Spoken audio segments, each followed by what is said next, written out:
भगवान आते, गोद में बैठते कर्माबाई की और खिचड़ी खा के भगवान रोज जाते। और कभी लेट हो जाती ना तो भगवान जगन्नाथ जी द्वार पर खड़े होके कहते, जल्दी कर्मा, जल्दी कर्मा, जल्दी कर्मा, जल्दी कर्मा। कर्मा कर्मा के नाम से उनका नाम पड़ा कर्माबाई। क्या नाम पड़ा? कर्मा, जल्दी कर्मा, जल्दी कर्मा। एक दिन क्या हुआ, भगवान जगन्नाथ जी एक जगन्नाथ जी आए, कर्माबाई भोजन कराई, खिचड़ी का चले गए। नारद जी आए, नारायण नारायण। कर्माबाई से बोला नारद जी ने, तू नरक जाएगी बुढ़िया, पाप लगेगा तुझे। कर्माबाई बोली, गुरुजी क्या गलती हो गई? अरे बिना नहाए तू भोजन बनाती है, बिना नहाए भगवान को बुला के बिठा के खवाती है, कम से कम नहा तो लिया कर समय से, नहा धोकर पवित्रता से रोटी भोजन बनाया कर। अच्छा गुरुजी कल से मैं नहा के बनाऊंगी। लेकिन बेचारी बूढ़ी, नहाने में जरा टाइम लग गया, तो खिचड़ी जरा लेट बनी। भगवान लेट आए, जल्दी लेट बुलाया, और जब बुलाया उस समय पुजारी जी ने मंदिर के दरवाजे खोलने का टाइम आ गया।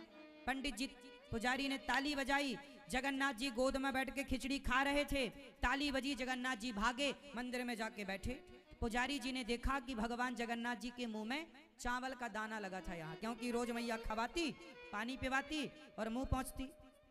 आज भगवान जी भाग गए तो मुंह नहीं पहुंच पाई, पानी नहीं पिला पाई, झूठे मुंह भगवान बैठे जगन्नाथ जी। पुजारी जी ने देखा कि तो गरम गरम खिचड़ी बनी, कहीं चावल, पर अभी तो मंदिर खुला है, अंदर कौन आ गया?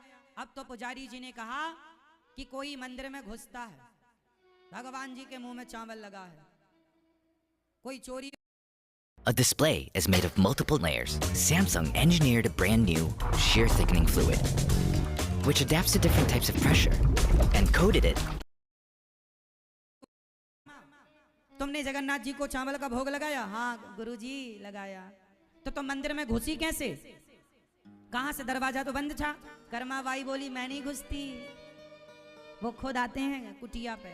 अच्छा, झूठ बोल रही है? ना गुरुजी झूठ मैं क्यों बोलूंगी, वो तो रोज आते हैं, रोज खिचड़ी के लिए कहते हैं कि पुजारी जी 12 बजे खाने को देते हैं, भोग लगाते हैं, तुम जल्दी खवा देती हो तो अच्छा है, हम सबसे भक्तों से मिलते रहते हैं। अब पुजारी जी ने कहा कल मैं तेरी कुटिया में आऊंगा। अब सारे पुजारी कुटिया में घेर के खड़े हो गए। सवेरा फिर हुआ, फिर खिचड़ी बनी। भगवान जगन्नाथ जी ने नारद जी को डांटा, ए नारद जी यहाँ क्या जरूरत थी उपदेश करने की कि नहा के बनाया कर? वो बढ़िया पहले खवा पिवा देती थी, बाद में नहाती रहती, तुम्हारे चक्कर में अब लेट हो गई खिचड़ी, पकड़े गए हम, जाओ कह के आओ कि बिना नहा ही बनाया कर। अब नारद जी आए, हे कर्माबाई तुम जैसे बनाती थी वैसी करना। तब भगवान और राजी हैं तो हम क्या करें? कर्माबाई ने फिर बुलाया, जगन्नाथ आइए।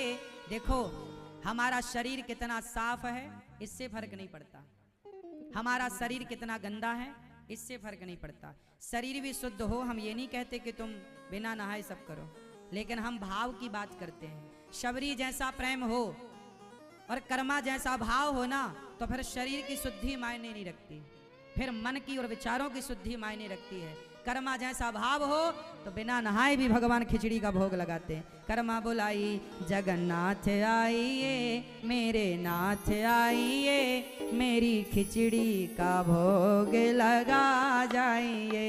जगन्नाथ आइए मेरे नाथ आइए, मेरी खिचड़ी का भोग लगा जाइए। भगवान जी आए, गोद में बैठे और कर्माबाई ने भोग लगाया। पुजारी जी बोले, देखो खवा तो रही है पर किसे खवा रही है, दिख नहीं रहे हैं। कर्मा बोली, गुरुजी प्रभु क्या पुजारियों को नहीं दिख रहे हो आप? भगवान बोले, कर्मा तेरा जैसा भाव है, विचार है, मन पवित्र है, इतना पवित्र मन इन पुजारियों का कभी हो ही नहीं सकता, मैं इन्हें कभी नहीं मिलूंगा। प्रभु ये तो दिन रात आपकी सेवा में रहते हैं, इन्हें तो दर्शन दो ना, ये मेरे दर्शन के योग्य नहीं है। का चरणों में गिर पड़ी, प्रभु यदि आप दर्शन नहीं दोगे तो ये कहेंगे कि तू झूठ बोल रही थी, मेरी बात मानेगा कौन? हे प्रभु मैं झूठी पड़ जाऊंगी, एक बार दर्शन दो। तब कर्माबाई के कहने पर भगवान जगन्नाथ जी ने उन पुजारियों को दर्शन दे करके कृतार्थ किया।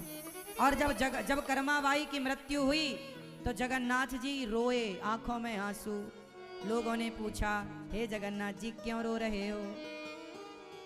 जगन्नाथ जी ने कहा, अब हमें कौन खिचड़ी का भोग लगाएगा? तब पुजारियों ने कहा, प्रभु चिंता ना करो, अब से सदा सदा के लिए आपको पहला भोग खिचड़ी का ही लगाया जाएगा और उस भोग का नाम होगा कर्मा की खिचड़ी।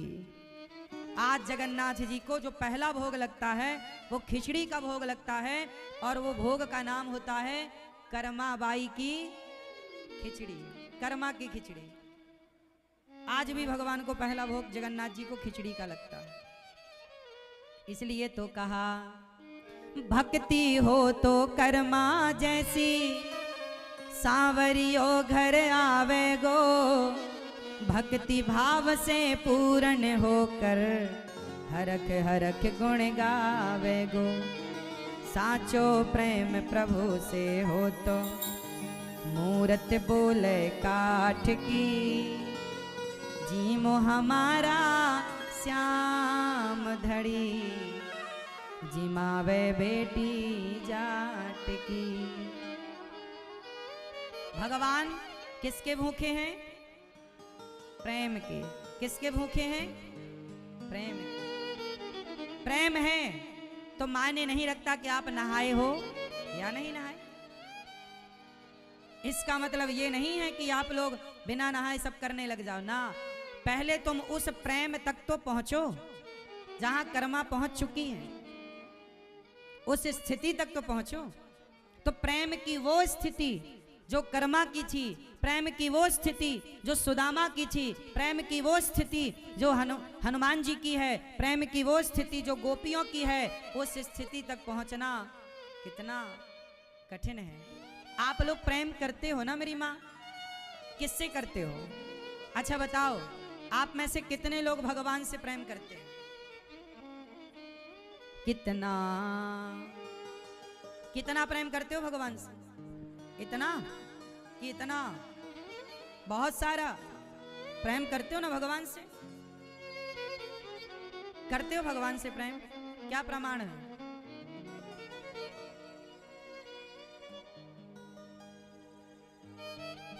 अच्छा, एक बात बताओ, आप में से कितने लोगों को भगवान पर विश्वास है? विश्वास है मैया। ओ पंचायती मैया, देखो देखो पंचायत चल रही है बिंदा। हाँ कर लो पंचायत, कर लो कर लो।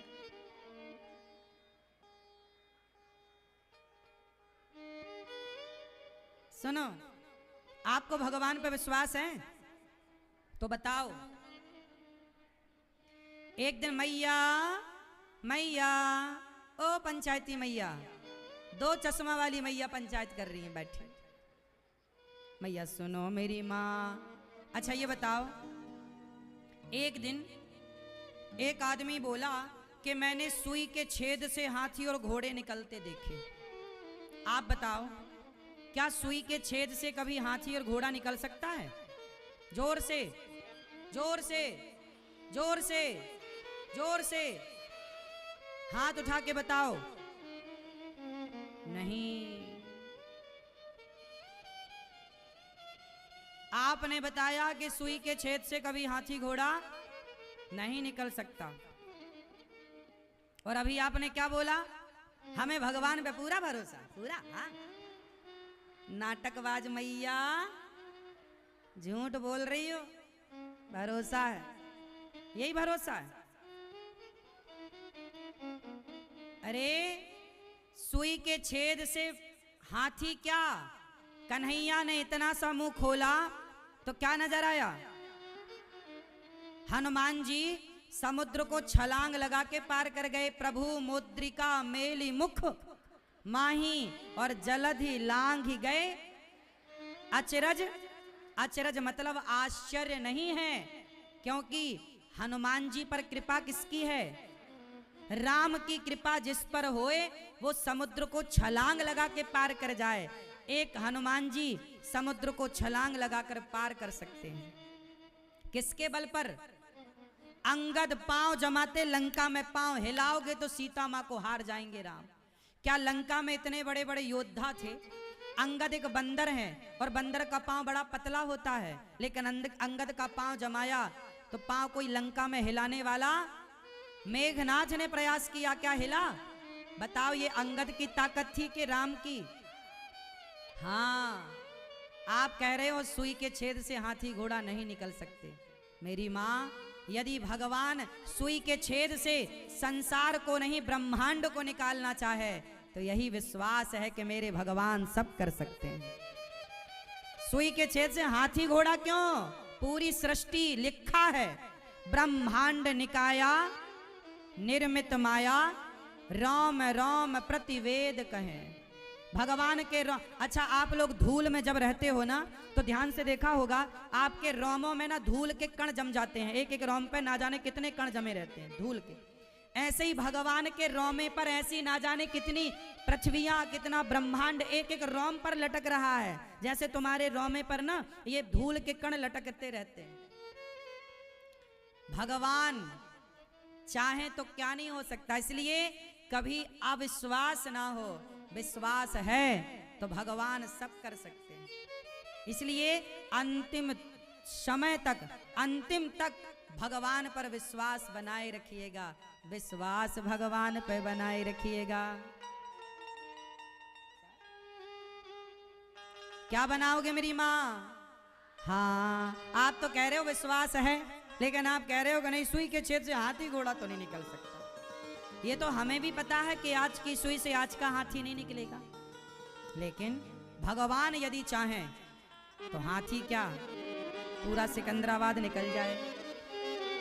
नहीं निकल सकता। काय मैया? हाँ, पूरा है भरोसा, मेरी हार नहीं हो